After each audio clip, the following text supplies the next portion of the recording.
Ya, shalom saudara. Shalom. Oke, saudara, kita lanjut ya. Dari Kejadian pasal 15 saudara, ayat 1 sampai 6.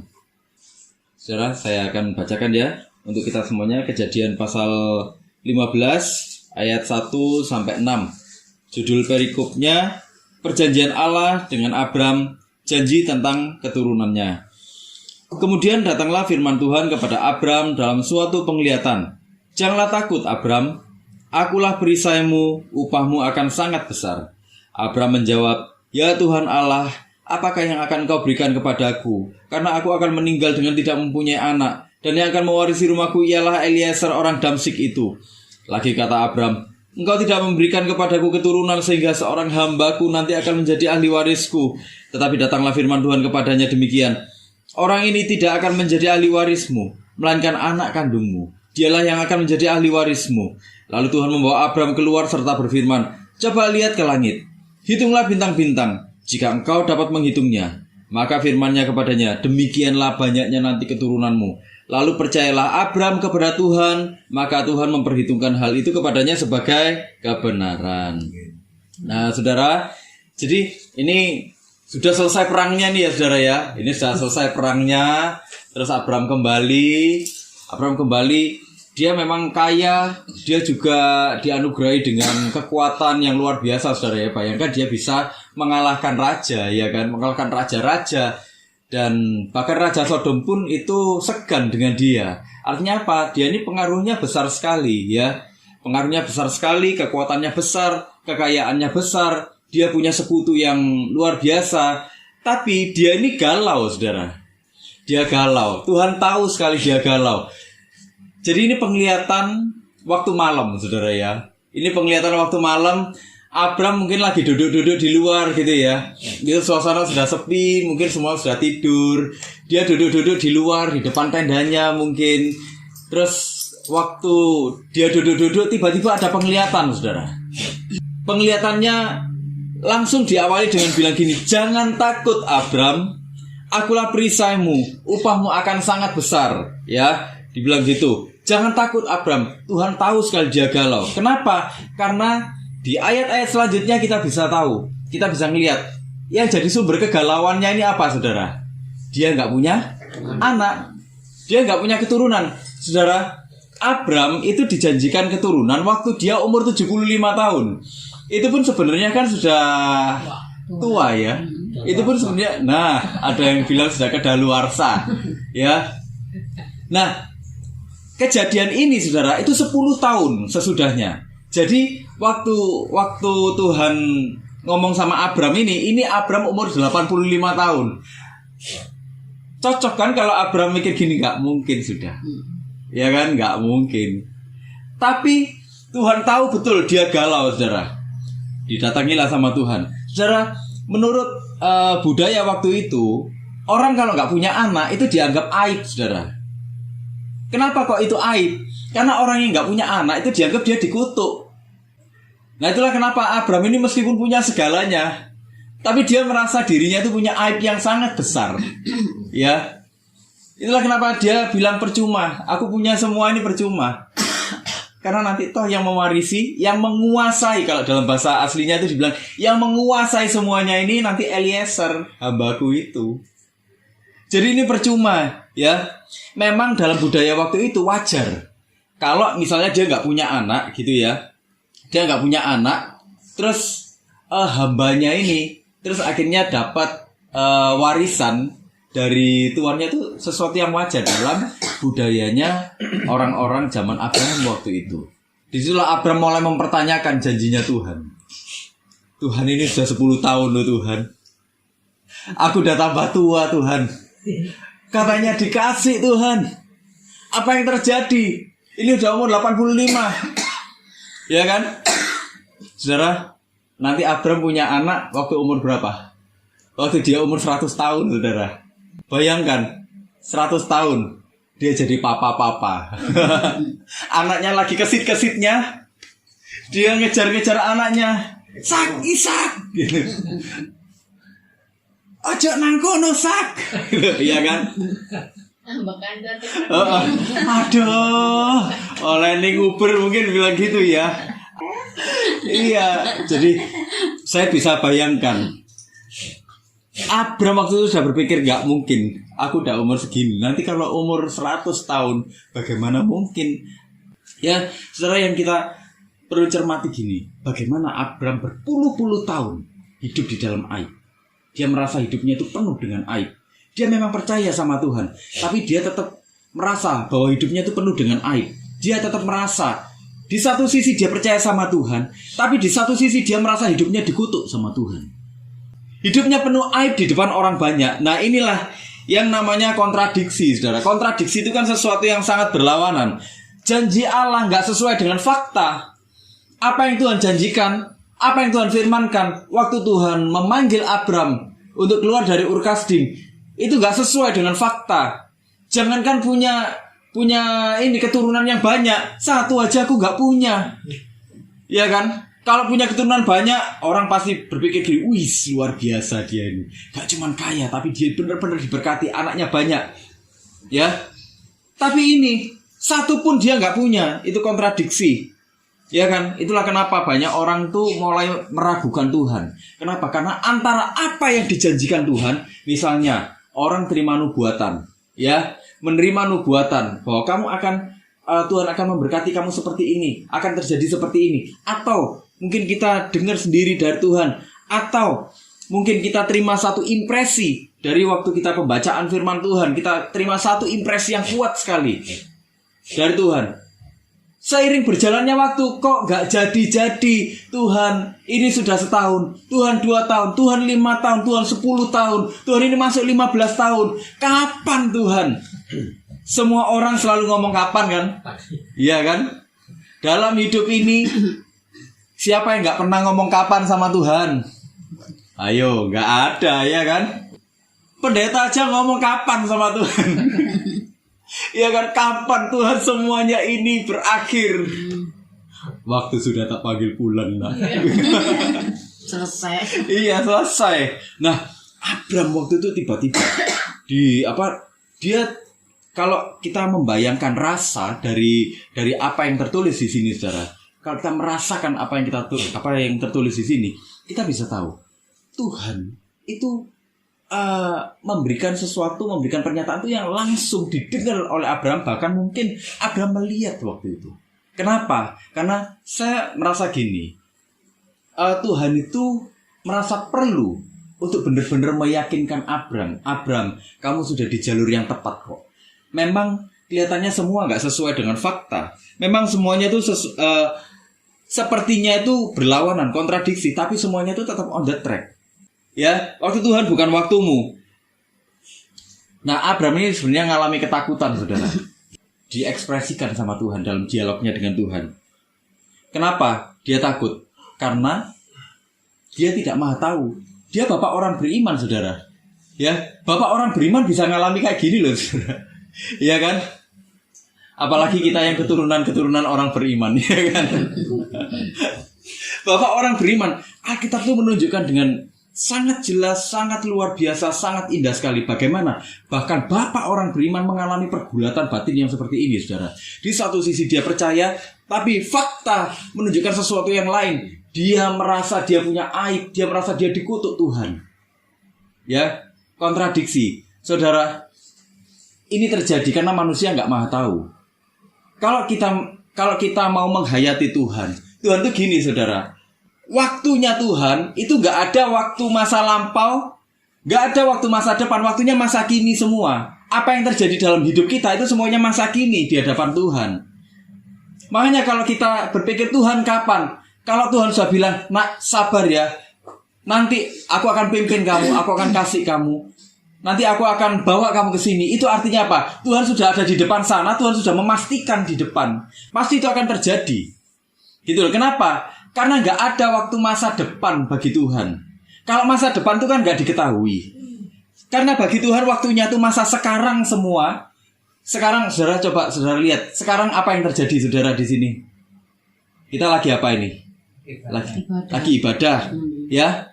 Terus kita lagi ngapain lagi nih, saudara? Mendengarkan. Ya kan? Kadang ada diskusi. Nah, itu waktu sekarang kita bisa ketahui, kita bisa lihat semua. Nah, saudara, waktu di hadapan Tuhan itu seperti itu. Ya, jadi kalau saudara terima satu janji Tuhan atau terima satu impresi dari Tuhan, percaya pada Tuhan, pasti Tuhan genapi. Gitu ya. Kenapa? Karena Tuhan sudah ada di sana. Tuhan sudah tahu endingnya, manusia yang nggak tahu endingnya. Abraham juga, dia nggak tahu endingnya, makanya dia galau, saudara. Bayangkan loh, manusia itu saudara ya, waktu jatuh dalam dosa, dia kan ingin jadi seperti Tuhan, punya pengetahuan seperti Tuhan.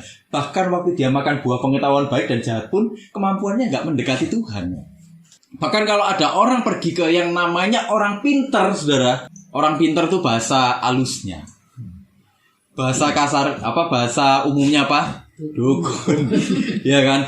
Dukun lah, indigo lah, tanya soal masa depan. Saudara, semuanya itu sifatnya apa? Prediksi. Sumbernya siapa? Setan kan? Setan mah tahu nggak? Enggak kan? Buktinya dia nekat mencobai Ayub. Kenapa? Karena dia nggak tahu kalau Ayub bakal lulus dari situ. Dia berusaha mencelakai Tuhan lewat apa? Lewat kayu salib.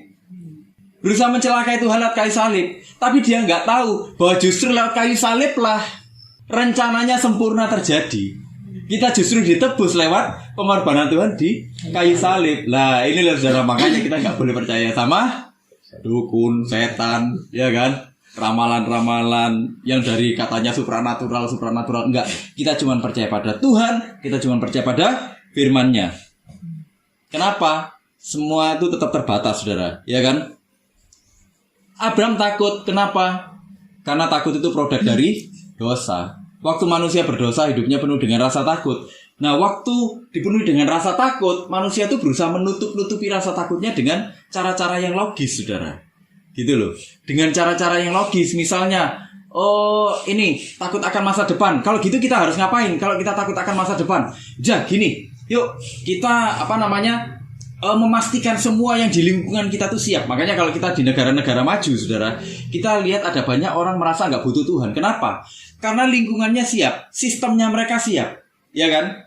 Makanya kalau kita lihat negara-negara yang paling berbahagia di dunia itu, misalnya kayak Norwegia, Denmark, itu negara-negara yang hampir nggak pernah keluar dari 3 besar negara paling bahagia di dunia. Kenapa? Karena di sana pendidikan itu enak aksesnya, kesehatan aksesnya juga enak, fasilitas-fasilitas umum aksesnya enak semua di sana, saudara. Kita kalau ke negara-negara maju, aksesnya itu enak semuanya. Itulah kenapa disebut mereka berbahagia. Tapi pertanyaannya, kalau sampai semuanya itu tiba-tiba sistemnya kacau, apa yang terjadi? Apakah mereka masih bisa berbahagia di sana? Apakah mereka tetap akan merasa berani menjalani kehidupan? Enggak kan? Kenapa mereka merasa berbahagia? Kenapa mereka berani menjalani kehidupan? Karena mereka tahu ada yang diandalkan di situ. Kalau yang diandalkan ini rusaklah juga keberanian mereka. Kenapa? Karena semua itu sebenarnya fana. Kalau misalnya ada bencana alam nih, saudara, memporak-porandakan itu semuanya, kira-kira orang-orang ini masih bisa bilang aku nggak butuh Tuhan? Enggak. Iya, kemarin kita ngalami gempa ya, saudara ya. Kita ngalami gempa itu. Soalnya tuh kunci sudah gini-gini semua, saudara, di rumah itu. Saya takut. Nah, sementara kita Helen panggil saya. Yang, gempa. Ini kuncinya goyang. Saya lari ke atas, saudara. Saya ambil itu ini surat-surat sekoper itu, charger HP nggak lupa. Charger HP saya masih nggak lupa. Begitu saya ngambil koper gini, saudara, saya tiba-tiba noleh gini, charger HP, langsung saya lari ngambil charger HP, saudara. Terus satu lagi yang saya nggak lupa, tab saya gini buat pelayanan, langsung saya masukkan gini, saudara. Itu, saudara, kemarin gempa gitu, kita takut kan, saudara ya. Kita takut jangan sampai ada gempa susulan, ya kan. Nah itu loh, saudara. Sebenarnya gini, saudara, kalau kita lihat itu orang-orang ya, semakin mereka takut, semakin mereka semakin mereka berusaha menutupi dengan kemampuan logika mereka, dengan kemampuan manusia mereka. Sebenarnya justru terlihat ketakutan mereka, gitu loh. Ya kan? Kita cari lagi, gimana caranya lagi, mempermudah lagi supaya nggak ketakutan lagi, ya kan? Yang dicari apa saudara? Intinya menghilangkan rasa takut. Tapi mereka tahu nggak damai yang sejati itu yang seperti apa? Bahagia yang sejati itu yang seperti apa? Itulah kenapa kalau kita lihat di negara-negara maju, ya saudara ya, banyak orang merasa nggak butuh Tuhan. Kenapa? Karena semua sudah ada. Tapi nanti kalau begitu ada bencana alam dan lain-lain, mulailah cari yang namanya Tuhan, ya kan? Salomo benar ngomong. Jadi kekayaan kemiskinan itu sama berbahayanya. Ya, kita pernah bahas soal itu. Kalau kaya, kita akan merasa kita nggak butuh Tuhan. Dalam kemiskinan, kita juga akan merasa Tuhan itu mengkhianati kita. Dan di situ kita punya kesempatan untuk menghujat Tuhan. Saudara, kontradiksi itu di sisi yang lain justru sebenarnya menunjukkan kenyataan bahwa sebenarnya manusia membutuhkan Tuhan. Ada hal-hal yang nggak bisa kita kontrol, gitu loh. Bukan ada hal-hal yang nggak bisa kita kontrol, tapi terlalu banyak dalam dunia ini hal-hal yang nggak bisa kita kontrol. Waktu orang mulai sakit parah, takut mati nggak, saudara? Iya kan? Ada yang takut. Ada yang enggak. Kenapa? Karena dia merasa Tuhan ada bersama dengan dia. Iya kan? Tapi bagi sebagian besar orang tuh takut mati, saudara. Jangankan waktu sakit, saudara, pergi ke Adiasa ada yang nggak berani, loh, saudara. Kontradiksi itu justru menunjukkan bahwa ada banyak hal yang nggak bisa dikontrol sama manusia. Sama seperti Abram, dia punya, sepertinya bagi orang dunia, ya, kekayaan dia punya, tapi ada satu hal yang dia nggak bisa kontrol, yang itu jadi aib, dan yang itu membuat dia merasa dia dikutuk. Apa? Dia nggak punya anak. Ya, disitulah hal-hal seperti itu menunjukkan bahwa kita tuh butuh Tuhan, butuh sesuatu yang pasti, butuh sesuatu yang tetap. Itulah kenapa Alkitab bilang gini, saudara, di Maleakhi 3 ayat 6, saudara ya. Dibilang gini, bahwasanya aku, Tuhan, tidak berubah, dan kamu, Bani Yakub, tidak akan lenyap. Bahwasanya aku, Tuhan, tidak akan berubah. Saudara, kita bisa merasa aman itu kalau apa? Kalau stabil, kan? Benar nggak? Itulah kenapa kalau kita lihat di negara-negara maju, orang cari stabilitas. Jangankan di negara-negara maju, di negara kita hari ini, banyak orang cari apa, saudara? Cari kehidupan yang stabil. Benar nggak? Kehidupan yang stabil, di situ mereka bilang mereka bisa menikmati hidup. Waktu hidupnya stabil, mereka enak, mereka bisa merasa aman. Mereka bisa merasa mereka punya pondasi. Kenapa? Karena hidupnya stabil. Stabil dalam artian tidak ada ancaman yang berarti, saudara. Masalah pasti ada. Ya, nggak apa-apa lah, masalah kecil-kecil, sakit perut misalnya, mules-mules. Ya wajar lah kita makan sambal kebanyakan, mules. Ya kan, diare. Ya kan, kita hujan-hujan, ya wajar lah kita kena flu. Tapi begitu flu-nya mulai ada sesak nafasnya, ya, mulai kenapa ini? Iya kan, mulai takut kan. Nah, betul. Terus akhirnya apa? Minum obat-obatan macam-macam supaya apa? Supaya stabil lagi. Itulah yang dicari orang banyak hari ini. Ya kan? Nah, saudara, tapi kita punya Tuhan, Allah yang tidak berubah. Sekalipun kita mengalami tragedi, sekalipun kita mengalami kehilangan, sekalipun kita mengalami kemerosotan, sekalipun kehidupan kita mengalami goncangan, tapi kita tetap punya pegangan yang dia tidak akan pernah berubah. Yang dia akan tetap menunjukkan penyertaannya. Saudara, di dalam apapun yang terjadi selalu ada penyertaan Tuhan. Selalu ada cara Tuhan menolong kita. Gitu loh. Saya sampai hari ini pun saya juga mengalami banyak pergumulan, tapi saya tetap melihat bagaimana Tuhan menolong langkah saya satu persatu. Saya memang gak bisa melihat apa yang akan terjadi ke depan. Saya kadang-kadang tanya sama Tuhan, Tuhan kapan Tuhan? Tuhan kapan Tuhan? Atau Tuhan, ini ditolong gak ya Tuhan ya? Kadang-kadang Tuhan diem aja loh, saudara. Makanya ya, makanya ada lagunya ya. Kapan gitu ya, saudara ya. Gitu. Nah, itulah saudara, karena dia Allah yang tidak berubah, dulu, sekarang, dan selamanya dia tetap sama. Kita bisa berpegang sama dia. Gitu ya, saudara ya. Saudara, hal yang menarik, kita bisa melihat Tuhan itu gak menyalahkan Abram loh dengan keraguannya ini, saudara. Kadang kita tuh merasa terhakimi ya, saudara ya. Waktu kita cerita sama orang, atau kita cerita sama hamba Tuhan, kita cerita sama pendeta, Pak, saya ada pergumulan kayak gini, bener gak Tuhan tuh mau menolong saya, Pak? Kamu itu harus punya iman, ya kan? Kamu tuh harus punya iman. Kamu sih gak punya iman, makanya Tuhan gak nolong kamu. Saudara, Kalau digitukan, balikkan ke Abram. Pak, Abram itu ya ragu loh Pak. Padahal dia bapak orang beriman loh Pak. Gitu. Loh, itu wajar saudara. Itu sangat wajar. Itulah kenapa Tuhan gak marahi Abram dengan ketidakpercayaannya. Tuhan tidak mengutuki Abram dengan ketidakpercayaannya. Malah Tuhan menampakkan diri kepada Abram, ngomong secara langsung, bilang, jangan takut Abram, akulah perisaimu, upahmu akan sangat besar. Tuhan malah ngomong kayak gitu. Tuhan gak mengutuki Abram, dia malah memimpin Abram untuk mengelola keraguannya ini. Untuk mengelola keraguannya, untuk mengubah arah keraguannya ini dari ragu-ragu menjadi percaya kepada Tuhan. Lihat, ada Tuhan marah di sini. Bahkan kalau kita pelajari bahasa aslinya nggak ada unsur di sini Tuhan membentak-bentak Abraham. Tidak ada tekanan-tekanan khusus di sini. Maksudnya tekanan yang sampai Tuhan itu kamu tidak percaya. Nggak ada yang kayak gitu. Tuhan tuh lembut sekali datang kepada Abraham. Lembut sekali, jangan takut Abram, akulah perisaimu. Gitu saudara. Jadi saudara, kalau kita mempunyai keraguan di dalam hidup ini, untuk kontradiksi yang terjadi dalam hidup kita itu wajar kok. Tapi jangan hidup dalam keraguan. Iya kan? Jangan hidup dalam itu. Bawa itu kepada Tuhan. Jadi Tuhan itu gini, kamu ragu, ayo kembalikan keraguanmu. Bawa keraguanmu itu kepadaku. Enggak akan nemu jawaban nanti. Nah, disinilah saudara, saya ingin bahas Kejadian 15 ayat 1. Dibilang gini, saya akan bandingkan, pertama saya akan baca dulu ya. Janganlah takut Abram, akulah perisaimu, upahmu akan sangat besar. Nah, ini akan saya bandingkan dengan versi KJV saudara. After these things the word of the Lord came unto Abram in a vision, saying, fear not Abram, I am thy shield and thy exceeding great reward.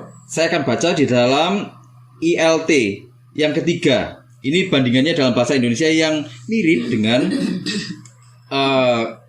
versi KJV tadi. Sesudah hal-hal itu, datanglah firman Yahweh kepada Abram melalui sebuah penglihatan dengan mengatakan, janganlah takut Abram, akulah perisai bagimu, upahmu yang sangat berlimpah-limpah. Jadi di dua versi ini Tuhan tuh bukan lagi ngomong upahmu akan sangat besar, tapi Tuhan lagi ngomong gini, jangan takut Abram, akulah perisaimu, upahmu itu sendiri. Artinya Tuhan lagi ngomong gini, Abram, akulah upahmu. Ya, bukan Abram, aku perisaimu, nanti engkau akan dapat upah.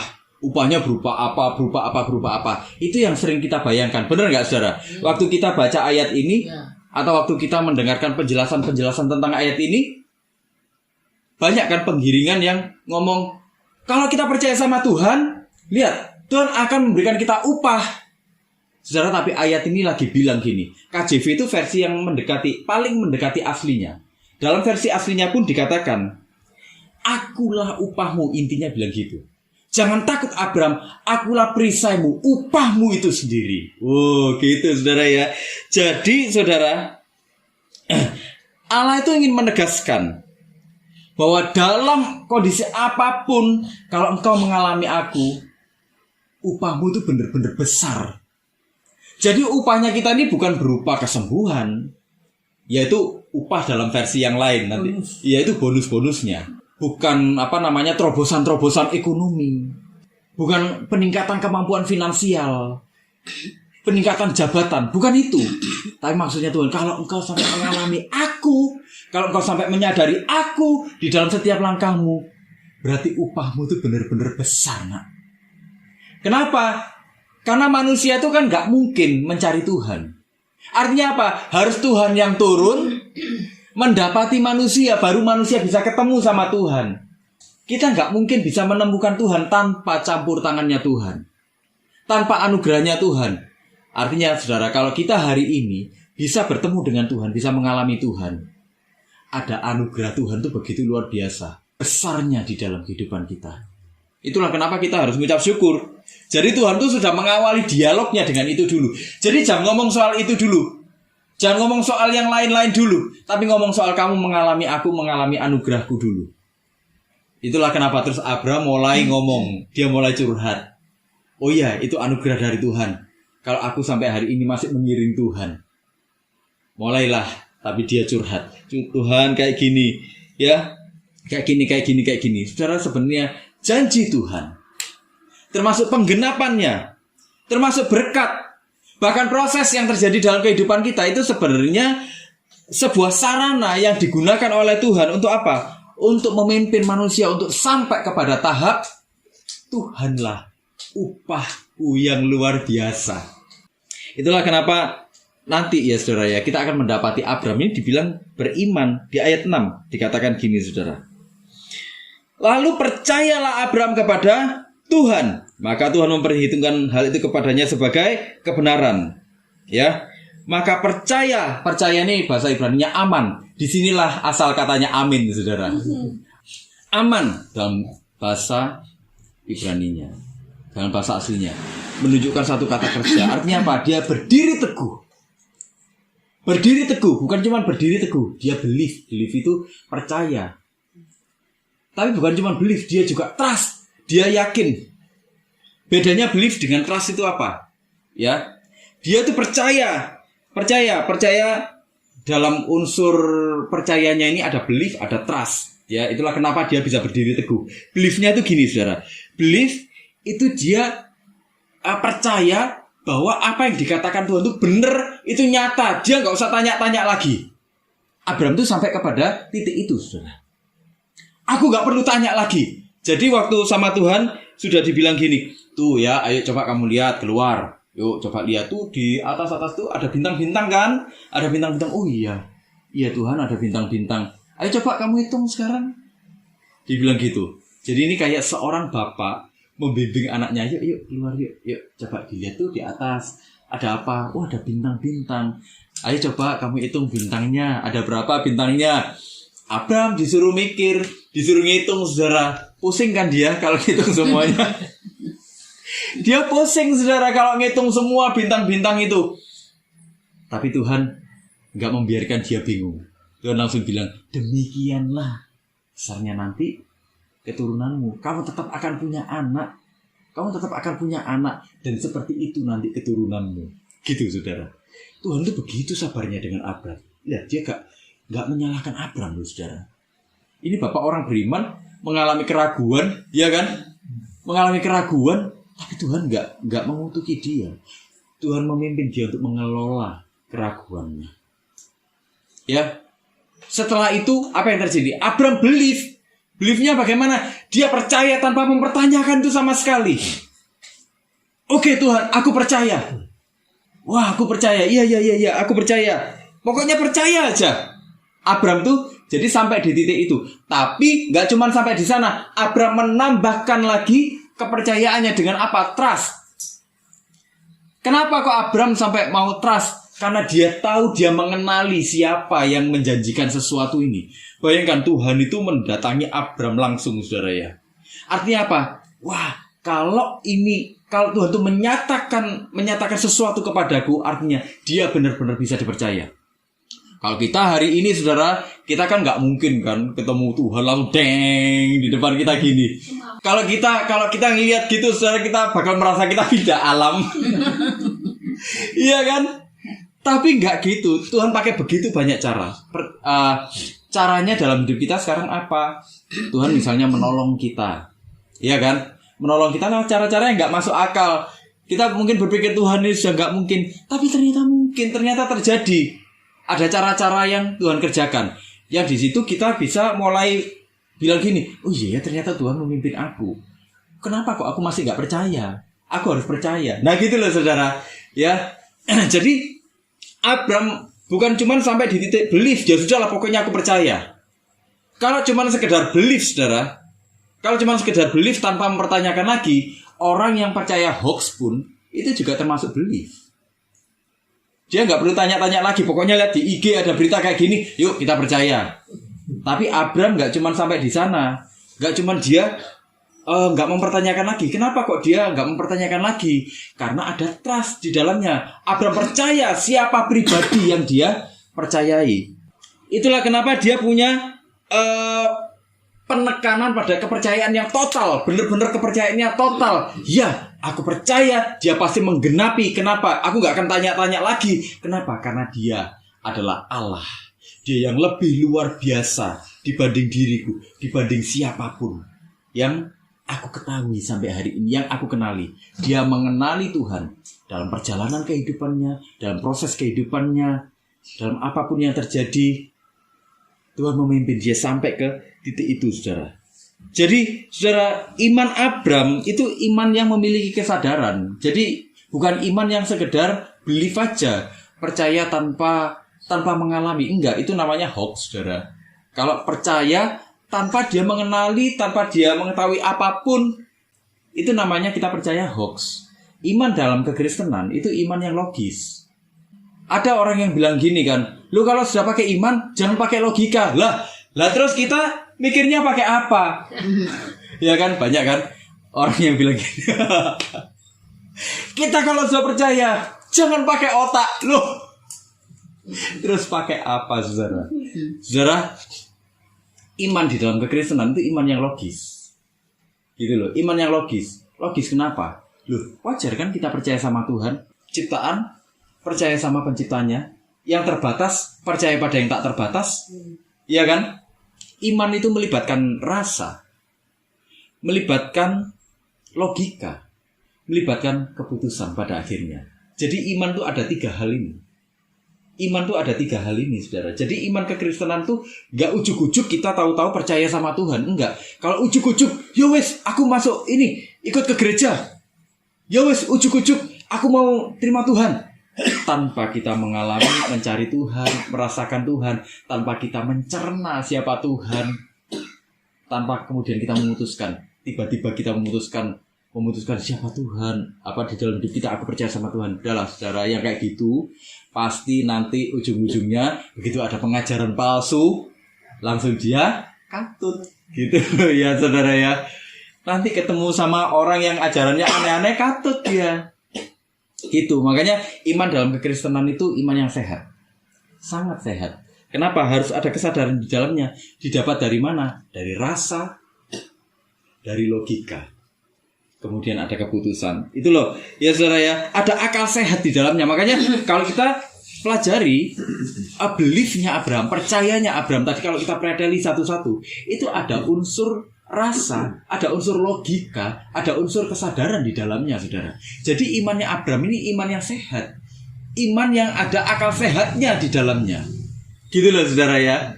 Jadi itu, saudara, itulah kenapa Abraham itu waktu Tuhan ngomong kayak gitu, Abraham langsung dia percaya tanpa mempertanyakan lagi janjinya Tuhan. Kenapa? Karena ada iman yang sehat di dalam Abraham, saudara. Nah, itulah, saudara. Jadi saudara tahu ya kenapa kok kok Abraham ini dibilang di ayat 6, maka Tuhan memperhitungkan hal itu kepadanya sebagai kebenaran. Kenapa? Karena imannya sehat. Karena imannya sehat itu bisa dilihat dari tindakan sehari-harinya Abraham. Nah, itu ya, saudara ya. Jadi saudara bisa ngerti ya, bisa memahami ya di sini.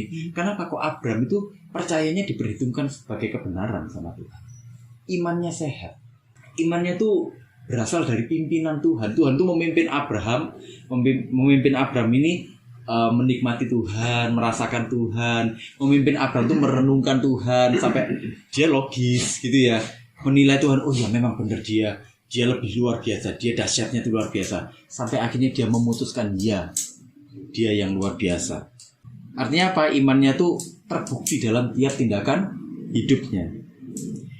Saudara, kita bisa lihat, cuman karena iman itu Abraham dibenarkan sama Tuhan. Dibenarkan itu artinya apa? Apakah terus Abraham ini gak berbuat dosa, saudara? Berdosa ya. Nanti kita bisa lihat ya di yang selanjutnya. Abraham lagi-lagi, saudara, lagi-lagi ngomong sama Sarah, ya kan? Ojo ngomong-ngomong gitu ya kan?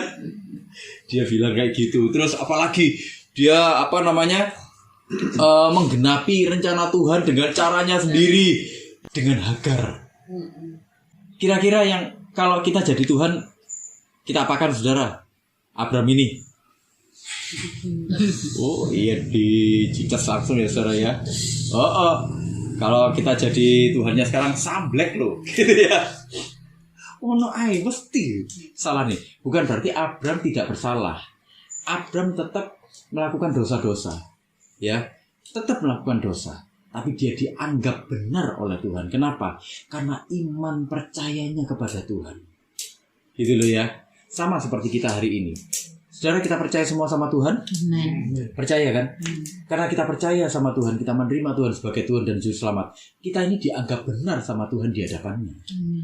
Bukan karena kita ini berbuat baik terus kita dianggap benar. Dalam perspektifnya Tuhan, satu, kita melakukan 100 perbuatan baik, kemudian kita berdosa 1, kita sudah masuk neraka. Gitu loh, itu berdosa semuanya. Tapi jangan terus ngomong gini, ya wes, nah gitu kita berdosa aja semuanya. Jangan ngomong gitu. Jadi gini, saudara, kalau kita ini mengalami anugerah Tuhan, kita memang, oh iya, kita berbuat baik. Untuk apa? Untuk menyenangkan Tuhan. Sebagai rasa cinta kita, wah aku diangkat anak sama Tuhan, aku sudah diadopsi sama Tuhan, diangkat anak sama Tuhan. Sebenarnya kita ini lawan, seterunya Tuhan karena dosa. Tapi karena anugerahnya kita ini diangkat anak, diadopsi. Itulah kenapa kita ingin menyenangkan hatinya Tuhan. Gitu loh. Kalau kita salah, ya wajar, kita masih hidup di dalam dunia, ya kan? Tapi karena kita mengalami anugerah Tuhan, apa yang terjadi, saudara? Karena kita mengalami anugerah Tuhan, waktu kita bersalah, kita minta ampun. Tuhan, ampuni aku. Kasih aku kekuatan supaya gak melakukan itu lagi, Tuhan. Ada hati yang penuh dengan pertobatan. Abram pun seperti itu. Jadi sebenarnya yang di perjanjian baru ada, di perjanjian lama ini sudah ada, saudara. Abram menyadari.